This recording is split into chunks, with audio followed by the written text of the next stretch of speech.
اے بندے، جس چیز کا تجھے علم نہیں اس کے پیچھے نہ پڑ، کہ کان اور آنکھ اور دل ان سب اعضاء کے بارے میں ضرور باس پرس ہوگی۔ اور زمین پر اکڑ کر اور تن کر مت چل، کہ تو زمین کو پھاڑ تو نہیں ڈالے گا اور نہ لمبا ہو کر پہاڑوں کی چوٹی تک پہنچ جائے گا۔ ان سب عادتوں کی برائی تیرے پروردگار کے نزدیک بہت ناپسند ہے۔ اے پیغمبر، یہ ان ہدایتوں میں سے ہیں جو اللہ نے حکمت کی باتیں تمہاری طرف وحی کی ہیں، اور اللہ کے ساتھ کوئی اور معبود نہ بنانا، کہ ایسا کرنے سے ملامت زدہ اور راندہ درگاہ بنا کر جہنم میں ڈال دیے جاؤ گے۔ مشرکو، کیا تمہارے پروردگار نے تم کو تو لڑکے دیے اور اپنے لیے فرشتوں کو بیٹیاں بنایا؟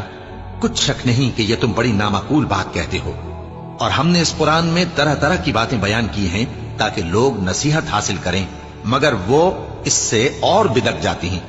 کہہ دو کہ اگر اللہ کے ساتھ اور معبود ہوتے جیسا کہ یہ کہتے ہیں تو وہ ضرور عرش والے کی طرف لڑنے بھیڑنے کے لیے رستہ نکالتے۔ وہ پاک ہے، اور جو کچھ یہ بکواس کرتے ہیں اس سے اس کا رتبہ بہت عالی ہے۔ ساتوں آسمان اور زمین اور جو لوگ ان میں ہیں سب اسی کی تسبیح کرتے ہیں، اور مخلوقات میں سے کوئی چیز نہیں مگر اس کی تعریف کے ساتھ تسبیح کرتی ہے، لیکن تم ان کی تسبیح کو نہیں سمجھتے۔